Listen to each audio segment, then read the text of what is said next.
बच्चों good morning. बेटा आपका आपके अपने YouTube चैनल एस कौशल एजुकेशन में एक बार फिर से स्वागत है।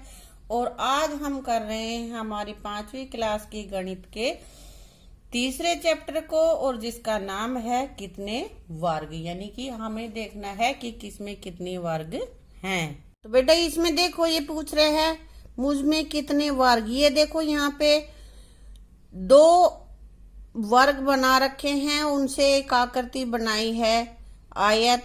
और ये पूछ रहे हैं कि इस त्रिभुज का, ये जो ग्रीन कलर कर रखा है, इसका कितना क्षेत्रफल है। तो इसमें कुल कितने वर्ग हैं? 2, और ये इसका आधा है, इसलिए त्रिभुज का क्षेत्रफल 2 वर्ग सेंटीमीटर क्षेत्रफल वाले आयत का आधा है, यानी कि 2 का आधा है।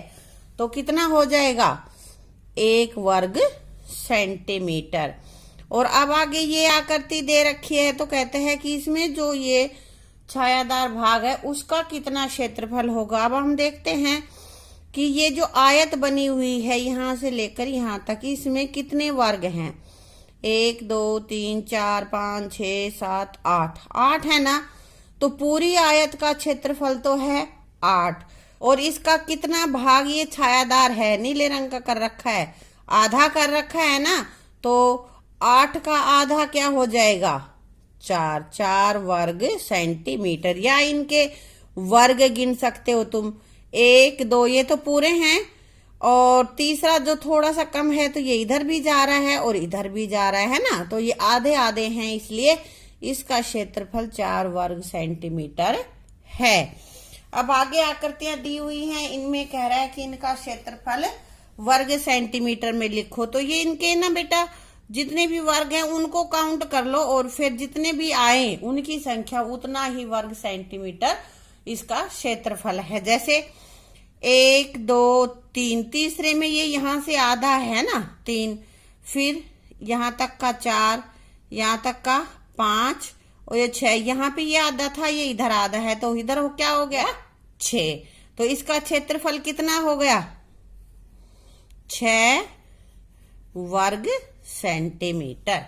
अब इसका काउंट कर लेते हैं। देखो ये आधे आधे हैं, तो पूरा आधा मिलाने के बाद ये 1 हो जाएगा यहां तक का, और ऐसे ही ये आधे आधे हैं 2 3 4, और बीच में कितने हैं यहाँ पे?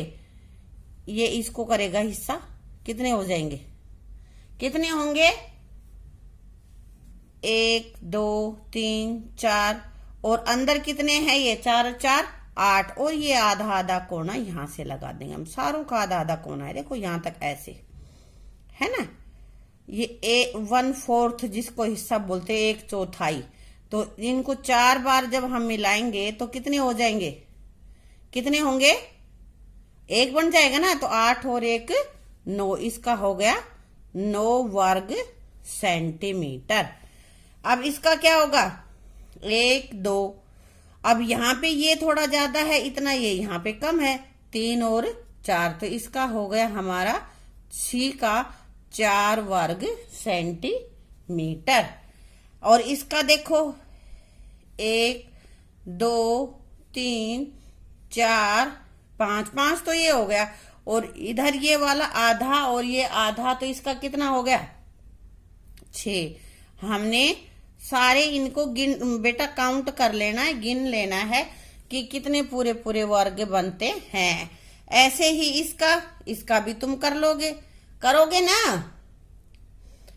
अगर नहीं पता चले हल्की हल्की लाइनें खींच लेना अपने हिसाब से, थोड़ा थोड़ा हल्का हल्का, बहुत ज्यादा नहीं, गहरी नहीं, और फिर उनको इरेज कर देना ऐसे ऐसे, और फिर इन खानों को गिन लेना, और ये जितने भी खाने आएंगे वो तुम लिख दोगे। ये हमारे पास होंगे 21 वर्ग सेंटीमीटर। ऐसे इसको काउंट कर लोगे। देखो 1 2 3 4, ये तो 4 पूरे पूरे हो गए ना। इसके बाद यहाँ पे ये जो दूसरे खाने में थोड़ा सा पीला है, इतना यहाँ से छूटा हुआ है, तो 1 ही हो गया, 4 और 1 5। और ऐसे इन दोनों को मिलाएंगे तो 6 7 और 8, तो पूर्ण वर्ग कितने हो गए हमारे? 8 वर्ग सेंटीमीटर। ठीक है। अब ये देखो दो त्रिभुज बनाई हुई है, एक तो ये रेड कलर में यहां से और एक ये नीले में इधर से, ठीक है। तो ये क्या कह रहा है कि एक आयत में बनाए गए दोनों बड़े त्रिभुजों का क्षेत्रफल बराबर, ये कह रही है बराबर है। दिखने में अलग दिख रहे हैं ना, लेकिन इनके जब खाने गिनोगे तो बराबर ही मिलेंगे। अब इधर ये कह रहा है कि लेकिन ये तो बिल्कुल अलग दिखते हैं, यहाँ सबीना ने कहा है कि बराबर है और सादिक कह रहा है ये तो अलग दिख रहे हैं। तो अब वो बता रहे हैं कि कैसे अलग हैं ये। नीला त्रिभुज बड़ी आयत का आधा है, ये जो नीला वाला है ये पूरा इधर यहाँ पे हमारे पास वो आयत है ना, ये वाली जिसमें कितने खाने हैं, 1 2 3 4 5, 5 इधर हैं और 4 इधर हैं। ये हमारी आयत है। इसका आधा देखो इस कोने से लेकर इस तक कर रखा है, तो ये आधा हिस्सा कर रखा है, तो इसका आधा है ये। तो 20 का आधा क्या हो जाएगा, 10।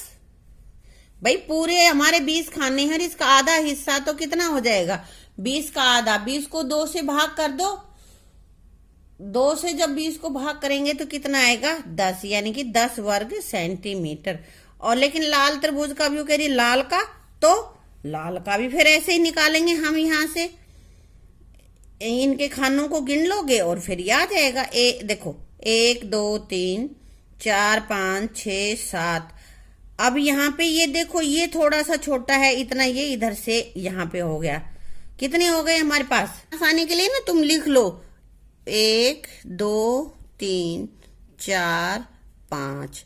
अब ये 6 में यहाँ पे इन दोनों को मिला के 6 और इनको मिला के 7। अब क्या करेंगे, 8, ये 9 और ये 10। तो कुल कितने खाने हो गए, ये 10 खाने हमारे पास हो गए। इसलिए इसका क्षेत्रफल कितना हो गया, 10 वर्ग सेंटीमीटर, ठीक है। या इनको करने का एक तरीका और भी है बेटा, कैसे, देखो ये पे यहाँ जो हमारी ये जो दूसरे रंग की लाल रंग की जो हमारी आयत है, इसका टोटल कितना क्षेत्रफल है, जितने इसमें वर्ग है, 1 2 3 4 5 6 7 8 9 10 11 12, 12 है। और ये आयत यहां से यहां तक इसका क्या है, आधा हो रहा है ना, तो 6 तो ये हिस्से हो गए इसके, 6 वर्ग तो ये हो गया। और इधर जो आयत है उसके देखो कितना क्षेत्रफल है, ये हरे रंग की, 1 2 3 4 5 6 7 8, 8 ये हैं, 8 हैं। और ये इसका आधा है, आधे में खिंच रही है ना लाल रंग की जो लाइन है, ये 8 का आधा 4, 6 और 4 कुल मिला के कितने हो गए हमारे पास, 10 हो गए। तो ये हमारा आ गया 10 वर्ग सेंटीमीटर। कैसे भी जो तुम्हें अच्छा लगे उससे करके देख लेना, ठीक है।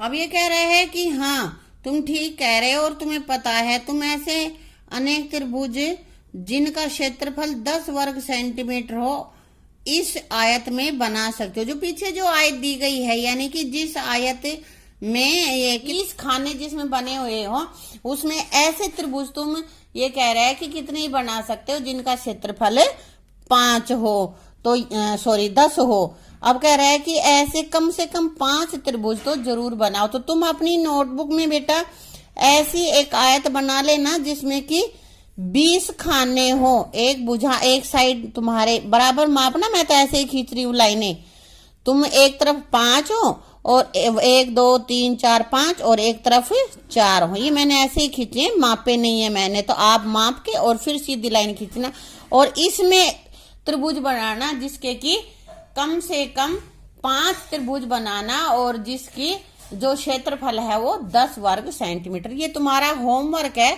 तुम्हें घर से करना है, ठीक है। अब आगे कह रहा है कि ये जो एक देखो एक फिगर बनाई हुई है, इसमें 2 लाइनें तो खींच रखी हैं, नीचे की लाइन कैसे भी आकृति तुम्हें बनानी है कि जिसका क्षेत्रफल 10 वर्ग सेंटीमीटर हो, ये तुम्हें बनानी है बेटा। ये अपने आप बना लेना। देखो इसमें कितने खाने तो कर रखे हैं, 1 2 3, इन दोनों को मिला के 4 तो बना रखे हैं, 6 और तुम्हें लेने हैं। तो इस आकृति को कैसे बनाओ कि भाई इसमें 6 और आ जाएंगे, ये 10 आना चाहिए, ऐसी तुम्हें लाइनें खींचनी, ये तुम्हें करना है बेटा, ठीक है। पहले बना के देखो और फिर अगर समझ में नहीं आती है तो ये इस तरह की आकृति इसने बनाई है साजिद ने, और तुम इसको देख सकते हो कि इसमें इसका जो क्षेत्रफल है वो 10 वर्ग सेंटीमीटर है या नहीं है। ठीक है, अब ये पूछ रहा है कि क्या ये सही है। हाँ बिल्कुल सही है। आकृति में हरा भाग 4 है, ये मैंने अभी बताया था कि 4 खाने इसके हो रहे हैं, तो ये 4 है, आगे के 6 इसने यहाँ पे बना दिए। देखो 1 2 3 4 और 5 इनको मिला के हो जाएगा और 6 इसको और इसको मिला के हो जाएगा। ठीक है, तो ये हमने इसने सही बनाई है। इसी तरह से तुम कुछ और बना सकते हो, मैंने ये नहीं कहा यही बनानी है, ये तो तुम्हें यहाँ से बनाने के बाद अगर किसी को नहीं बनाना आए तो यहाँ पे देख सकते हो। ठीक है, अब इन्होंने बनाई है तो ये कह रही है ओह मैं इसे किसी और तरह से बना रही थी, अगर तुम इसे इस तरह बनाओ तो वो भी क्षेत्रफल 10 वर्ग सेंटीमीटर ही रहेगा। दूसरा तरीका ये भी है, इसका क्षेत्रफल 10 ही वर्ग सेंटीमीटर है। क्या सुरुचि ठीक है, इसने बनाया ये ठीक है? हाँ ठीक है। नीले भाग का क्षेत्रफल कितना है, काउंट कर लो, उतना ही मिलेगा। 1 2 3 4 इसको मिला के हो जाएगा और ये 5 और ये 6। ठीक है, तो 4 और 6 10। इस आकृति को पूरा करने के कुछ और तरीके मैंने बता दिया कि किसी भी तरीके से तुम इसको कर सकते हो। अब आगे यहाँ आपकी बता रहा है यह आकृति की एक भुजा है। देखो इस आयत में आकृति की एक भुजा दे रखी है। आकृति को इस तरह पूरा करो कि इसका क्षेत्रफल 4 वर्ग सेंटीमीटर हो जाए। तो बेटा इसको 4 वर्ग सेंटीमीटर करने के लिए तुम्हें आकृति बनानी है कि कैसे बनाओगे। देखो यहाँ पे ये लाइन यहाँ खींच दे, हम इसका आधा कर दें तो कितना हो जाएगा, देखना एक बार। 1 2 इन दोनों को मिला के 3 और इनको मिला के 4 हो गया ना, 4 वर्ग सेंटीमीटर। अब यहाँ पे कह रहे हैं कि यहाँ एक आकृति की 2 भुजाएं, ये 2 भुजाएं यहाँ पे दे रखी हैं और इस तरह पूरा करो कि इसका क्षेत्रफल 2 वर्ग सेंटीमीटर हो जाए। अब देखो ये तो दोनों आधे आधे हैं यानी कि 1 है, तो इसी तरह से हम इसका आधा और बना लें। अब हो गए ना 4, 1 ये 2 हो गए, क्योंकि ये 4 वर्गों का आधा है, 1 2 3 4 है और इनका आधा आधा करके बना रखा है, तो ये 2 आ जाएगा। अब ये हमारे पास ये वाली आकृति हो गई। आ गया समझ में? अब ये कह रहा है यहाँ 20 वर्ग सेंटीमीटर क्षेत्रफल का आयत है। ये आयत है ना, 1 2 3 4 5 6 7 8 9 10 ये खाने 10 ये हैं, यानी कि 10 और 10 20 वर्ग है ना, तो इसका क्षेत्रफल कितना हो गया, 20 वर्ग सेंटीमीटर। अब कह रहा है कि इस आयत में एक सीधी रेखा इस प्रकार खींचिए कि इसमें 2 बराबर त्रिभुज बन जाएं। तो बेटा देखो यहां से लेकर और हम यहां तक खींच दें, ये मेरी लाइन सीधी नहीं आई है, तो ये आधा आधा हिस्सा हो जाएगा ना, 10 ऊपर रह जाएंगे, 10 इधर हो जाएगा। जरूरी नहीं है कि इस से लेकर इस तक ही मिलाओ, आप यहां से लेकर यहां तक भी मिला सकते हो, इसको ऐसे भी मिला सकते हैं। एक ही खींचनी है, चाहे ऐसे खींच दो चाहे ऐसे खींच दो, दोनों तरह से खींच लोगे, वो तुम्हारी मर्जी है, वो ठीक ही रहेगा। अगला है एक सीधी रेखा खींचकर इस आयत के 2 बराबर आयतों में बांटो। अब क्या करना है इसको कि 2 बराबर आयत करनी है, 10 खाने हैं ना, तो क्या करेंगे 1 2 3 4 5 तक की यहां पे खींच दी हमने, ये लाइन खींच दी, हो गई आयत हमारी, आधी ये हो गई आधी ये हो गई। ठीक है, या फिर इसको कैसे कर सकते हैं, यहां से इसको गहरा, इस लाइन को हम मिटा दे, 2 तो ये इससे हो गए, हम ऐसे नहीं करें तो हम इस लाइन से सीधा खींच दें, 10 ऊपर हो गए 10 नीचे हो गए, बराबर 2 भाग हो गए ना। हाँ, तो कह रहा है कि हर एक छोटी आयत का क्षेत्रफल कितना होगा। अब इसका 20 है तो इसका आधा जब करेंगे तो कितना होगा, 10 सेंटीमीटर होगा बेटा, 10 वर्ग सेंटीमीटर। ठीक है, और यहाँ ये त्रिभुज का भी पूछ रहा था कितना होगा, तो त्रिभुज भी आधा आधा होगी, इसलिए ये भी 10 वर्ग सेंटीमीटर ही होगी। तो सीधी रेखाएं खींचकर इस आयत को एक आयत, हाँ तो क्या करेंगे इसमें, कैसे करेंगे, देखो यहां से खींच दिया तो हमने, ये तो 2 भाग इसके हो गए, यहां खींच दिया, 2 आयत बन गई, और इनको हम यहां से लेकर यहां तक बना दे तो इस इधर वाली आयत के 2 त्रिभुज बन गए, ये बराबर हैं, ठीक है, तो इस आयत का कितना क्षेत्रफल होगा भाई? 1 2 3 4 5 और 5 नीचे, 5 और 5 10। हर आयत का क्षेत्रफल हमारे पास होगा 10 वर्ग सेंटीमीटर।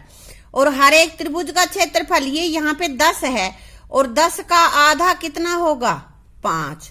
ये हो गया हमारा 5 वर्ग सेंटीमीटर। ठीक है बेटा, इसी तरह हम कितनी ही जो हमारे पास आकृति हो और ये हमारा आयत हो या वर्ग हो, उसमें से त्रिभुज बना लेंगे और उनका क्षेत्रफल हम ज्ञात कर लेंगे ना।